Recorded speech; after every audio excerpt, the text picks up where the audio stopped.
FM 89.1, Radio Universidad.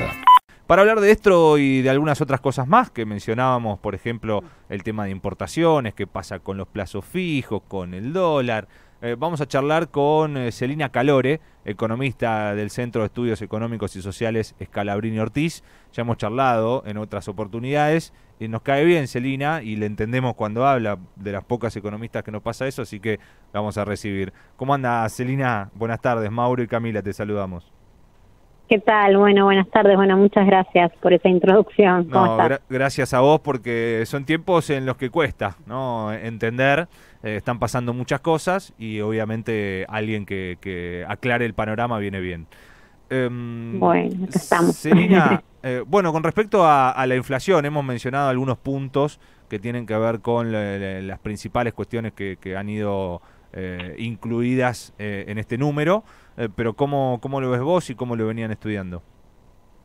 Bueno, sí, lo que venimos viendo es una desaceleración en la evolución de los precios desde el mes de diciembre, digamos, a partir del mes después de lo que fue diciembre, que fue un mes con un pico de inflación récord en la economía. Recordemos aquel mes, apenas asume el presidente Milei y lleva a cabo esta mega devaluación que siempre decimos, cuando sube el tipo de cambio y como subió con tal magnitud, con tal fuerza en ese momento, de un día para el otro, eso tuvo un impacto fuerte en los precios de la economía interna. Incluso ese traspaso fue bastante automático, es decir, se pasó muy rápido ese traslado, digamos, de la devaluación a la inflación interna. Por eso que en el mes de diciembre tuvimos un pico del 25%. Y allí en más, en enero bajó al 20% y ahora estamos hablando de un 13,2% para febrero. Yo acá estaba revisando igualmente qué nos decía, ¿no? Ese 13,2% en los últimos 12 meses, aún si sacamos, ¿no?, el mes de diciembre y enero, sigue siendo el más alto, ¿no?, en los últimos 12 meses, es decir, desde marzo del 23 a febrero de este año, 13,2% sigue siendo una variación muy alta a pesar de tal desaceleración. Una desaceleración que también en algún punto, a ver si se quiere, es lógica, porque como te mencionaba, el mayor impacto estuvo concentrado en los meses de diciembre y enero, pero que no creo que sea algo para festejar porque sigue siendo muy importante. Y esto nos lleva a esto que vos mencionabas, ¿no?, al inicio, una variación interanual de 276% y una variación acumulada en los primeros 2 meses, enero y febrero, del 36% de la inflación, que bien podría ser una inflación anual, ¿no? Con lo cual, bueno, sí, para analizar algunos de los rubros también que se fueron incrementando, como comunicaciones, transporte y vivienda, que ¿por qué también lo resalto, además de ser los 3 rubros de mayor incremento? Porque son precios que son precios de los que se denominan regulados, es decir, que el Estado va teniendo cierta injerencia. En esta nueva idea de política económica llevada a cabo por el gobierno, de desregulación económica, bueno, vemos su impacto, ¿no?, cuando se desregula toda la economía. ¿Qué pasa con las comunicaciones? Me refiero a la telefonía móvil, al internet, eso pega fuerte, digamos, los incrementos que hubo en el último mes, 24%. En el transporte, ahí tenemos la quita de subsidios, ¿no? Principalmente golpea lo del AMBA, pero también en el interior del país, y la suba de tarifas. Y vivienda, agua y electricidad, donde ya pegó en febrero parte del aumento en la energía eléctrica, también consecuencia de un retiro del Estado y de dejar de subsidiar. Entonces vemos cómo esos rubros tienen mucho, digamos, golpean fuertemente porque tienen mayor incremento que la media de la economía. Y por otro lado vemos como, por ejemplo, los alimentos se quedan por debajo del promedio en 11,9%, porque ya habían experimentado fuertes aumentos en diciembre y en enero. Hoy, hace un rato escuchábamos el presidente cuando da una entrevista y habla de que justamente eso que te referís vos, los regulados, y también habla de salud, sí, de las prepagas, que entra un poquito por arriba del promedio también el aumento de salud acá. Dice, bueno, son cuestiones que son por única vez, ¿no? Habla de prepagas y habla de tarifas. y que habría que descontarle a esto un porcentaje y que estaríamos prácticamente en una inflación de un dígito. ¿Esto reviste algún tipo de exactitud o cómo se analiza? No, a ver, la inflación es la que es. O sea, eso de descontar alguna cosa para que me dé un número, decir, bueno, sí, a ver, sí, claro, si no hubiese aumentado la energía eléctrica, obviamente tendríamos una inflación menor. Si no hubiese aumentado las prepagas por una decisión del gobierno nacional de regular completamente la actualización de estas prestaciones, obviamente, pero la inflación es la que está marcando acá. No es menor a digamos, no es menor que eso porque empezamos a sacar cositas. El análisis es el que es, y esta es la inflación producto de política económica llevada a cabo y también un arrastre de inflación que venimos teniendo de años anteriores, por supuesto, y de una inercia inflacionaria sobre la cual operan todos estos shocks que vamos teniendo en distintos mercados, ¿no? Lo que fue la devaluación por un lado, después tenemos los aumentos de combustible, la quita de subsidios, bueno, todo eso impacta en los precios internos, pero no es que hay que sacar algunos, no, digamos, la inflación es esta con esos rubros y esos conceptos, que es de la forma en que se analiza. Hoy también la otra discusión tiene que ver con, lo planteó el ministro de Economía, lo planteó también el presidente, esto de las ofertas, ¿no? Que la inflación está bajando, que todos habían tenido una expectativa de que el dólar iba a subir mucho, entonces aumentaron mucho los precios y que por eso hay irregularidades, que algunos ofrecen el 2x1, la segunda unidad al 70%, que en general igual esto sucede en los supermercados, ¿no? Sí, claro. Pero esto ¿cómo se analiza también?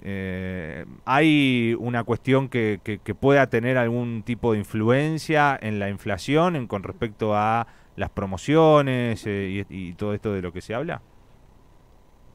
Bueno, de nuevo, creo que va de la mano de lo que hablaba recién, ¿no? A ver, las promociones, a ver, por empezar el rubro de alimentos, como marcábamos al inicio, en este caso va por debajo del promedio, con lo cual, bueno, sí, habiendo inflación en alimentos, pero va por debajo del promedio. Y tal vez refrescar cuál es el concepto de inflación. La inflación es el aumento generalizado y frecuente, digamos, consistente, continuo, mejor dicho, de todos los precios de la economía. Entonces, porque hay una promoción en ciertos rubros y que eso entonces no se traslade a la baja del precio, es como querer forzar un poco, desde lo conceptual y desde la realidad.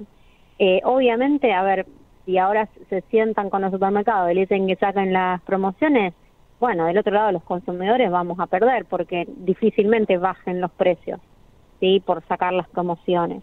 La cuestión de las promociones estuvo siempre en los supermercados, en las cadenas de hipermercados, digamos, no es algo que se puso ahora con este gobierno, sino que desde siempre, y en todo caso desde siempre se midió la inflación con este fenómeno de las promociones que hacen los hipermercados, claro, así que me parece ahí también algo un poco forzado. Sería trágico que no varíen los precios, ¿no? Y que saquen las promociones. Claro.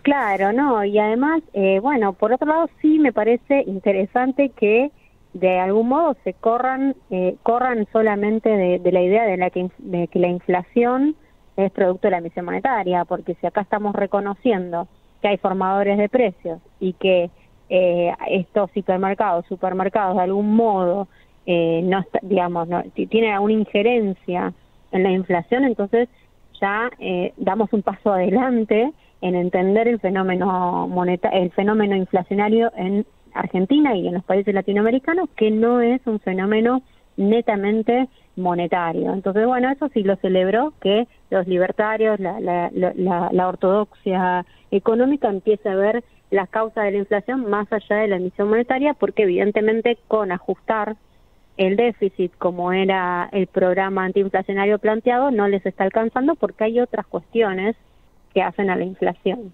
Entonces eso, bueno, está bueno empezar a que, digamos, que empiece a drenar también, una vez que se llega al gobierno, chocarse con la realidad también de la economía propia de nuestro país y no seguir un libreto importado de economías que no tienen nada que ver con la estructura económica argentina.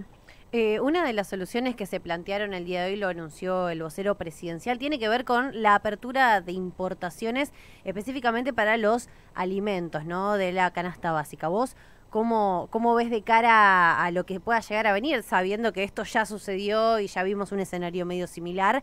Bueno, esto como plantearlo para que haya una libre, ¿no? Disposición de alimentos para que las personas puedan elegir y haya libre competencia. ¿Vos lo ves de esta manera también como lo plantean ellos? Bueno, no, es parte también de este libreto, ¿no? De regular toda la economía, de abrir la economía para que la oferta, la demanda y la competencia entre las mismas empresas hagan ser más eficientes, entre comillas, y bajar los precios. La verdad es que, más allá de que se ha intentado en nuestros momentos, también esto se había anunciado hace un tiempo no muy atrás, digamos, de que se iban a abrir las importaciones a la canasta básica. La realidad es que eso también puede ser contraproducente porque tenemos que cuidar los dólares, no tenemos reservas para empezar a importar productos de productos finales, ¿no?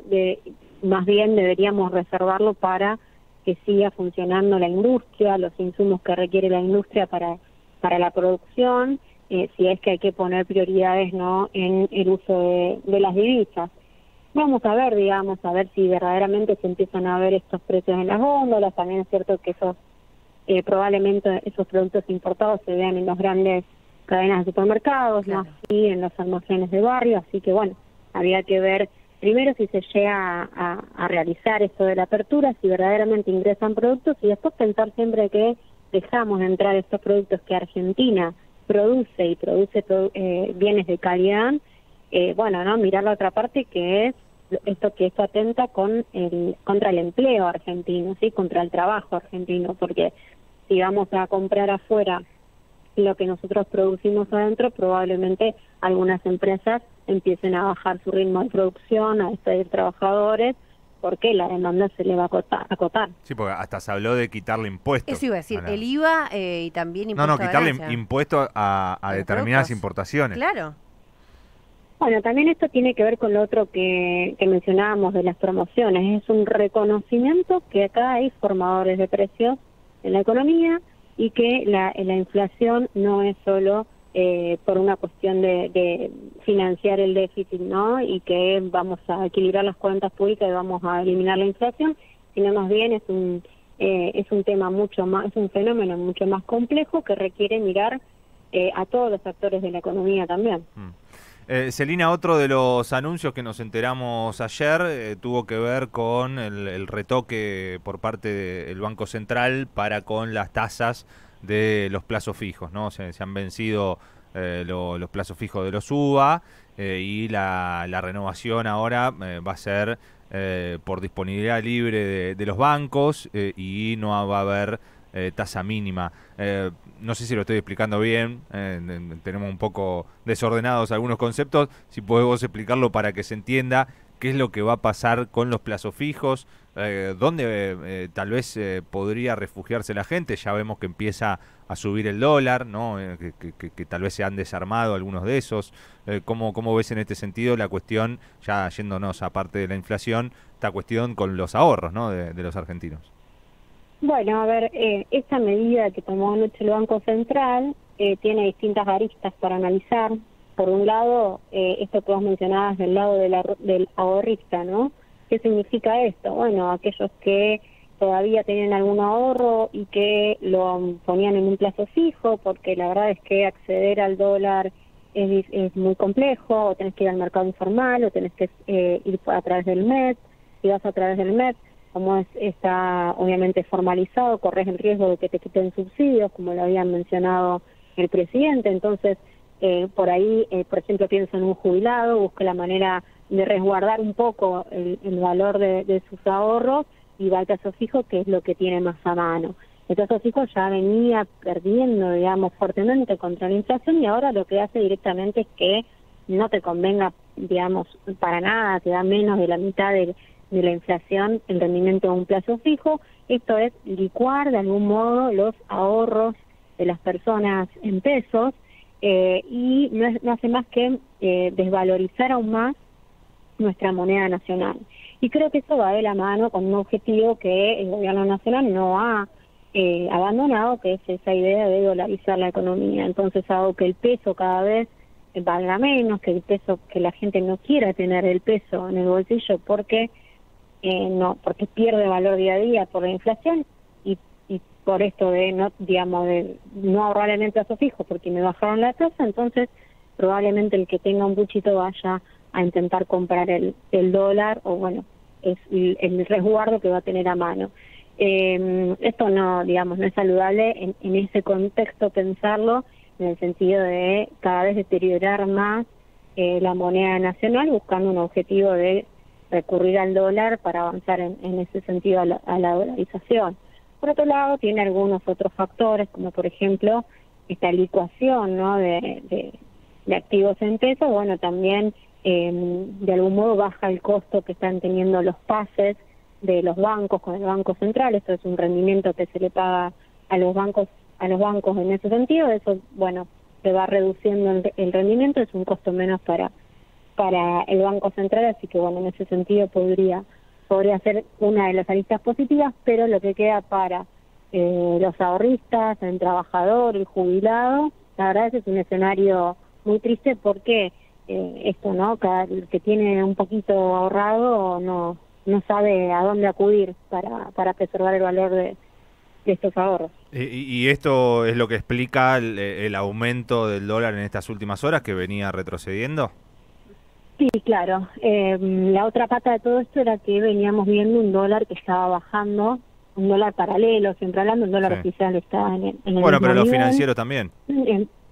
Claro, el dólar paralelo, hablo de los dólares paralelos, los financieros y el informal. Uh-huh.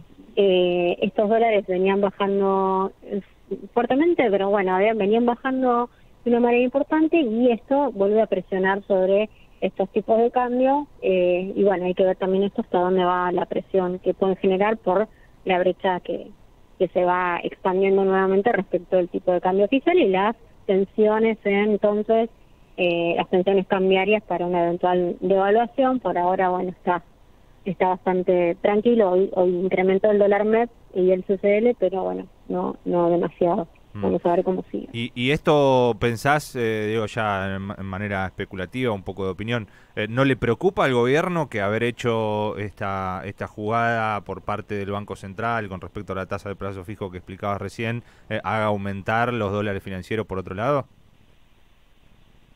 Bueno, no, creo que está evaluada esa cuestión, ¿no? Me parece que tal vez ese es un efecto que están buscando en este contexto, ¿no? También de que se presione un poco más el tipo de cambio porque venía bajando, y no sé, digamos, en todo este entramado que tienen previsto la dolarización, si no estará provocado también, ¿no?, esta suba del tipo de cambio paralelo. Y hoy lo último, Celina, agradeciéndote por tu tiempo, ¿cuál sería la opción que tiene un ahorrista para no ir, en el caso a los dólares, en el caso de los plazos fijos? ¿Se está volviendo más complicado hacer un ahorro? ¿Es mejor el ahorro en, no sé, en cuestiones físicas? ¿Cómo lo ves? Sí, bueno, por supuesto que cada ahorrista tiene distintas particularidades, ¿no? El que puede ahorrar un poco más por más tiempo, el que intenta, aunque sea, mantener el poder adquisitivo durante el mes, digamos. Yo por ahí lo que aconsejo es, si no se puede ir al dólar o se va a necesitar ese dinero, sí, tal vez adelantar algún consumo, digamos, para mantener ese poder adquisitivo, comprar algún tipo de bien que sepas que vas a consumir de acá en adelante y que lo puedas ir comprando desde ahora, porque como sigue habiendo inflación y tus pesos se van a desvalorizar, adelantar esos consumos creo que es lo mejor que se puede hacer en este contexto, o bien, bueno, sí, intentar acceder al dólar paralelo, al dólar me refiero al formal siempre. Ahora sí, lo último, porque era un tema que teníamos, se me había pasado, ahora que dijiste consumo, me acordé, porque decimos adelantar consumo en un momento en el que el consumo se está desplomando, ¿no? ¿Cuál observan ustedes desde el CESO? No sé si hay hecho algún análisis con respecto al consumo. ¿Ha cambiado, ha variado, más allá de haber bajado, por supuesto? Bueno, sí, está en merma el consumo en general, dependiendo de los rubros, hay mayor o menor caída, ¿no? De esta variable que es el consumo, que es la demanda, pero sí viene bajando fuertemente. Nosotros medimos, por ejemplo, seguimos la medición de las ventas de supermercados y venían cayendo en términos reales en los últimos meses. También conocemos el indicador de CAME, que dio una fuerte caída en distintos rubros de la economía, lo que tiene que ver, por ejemplo, si nos vamos a otros productos por ahí duraderos o bienes de capital, como por ejemplo los automóviles o las motos, vienen en caída también muy fuerte en lo que tiene que ver con la compra de 0 kilómetros, pero también de las transferencias de autos usados. Bueno, sí, se está resintiendo la economía y eso luego se traslada, ¿no?, al empleo. Entonces ahí está el límite, ¿no? Bueno, hay que cuidar mucho la variable de trabajo y bueno, veo que este gobierno no va en esa línea. Celina, muchísimas gracias, te mandamos un beso grande y bueno, estamos en contacto como siempre, gracias por la predisposición. Gracias a ustedes, un saludo. Celina Calore, economista del Centro de Estudios Económicos y Sociales Scalabrini Ortiz, analizando un poco estos números de inflación, consumo, plazos fijos, dólar. Desde la Universidad Nacional de La Matanza, Radio Universidad FM 89.1. Siempre cerca.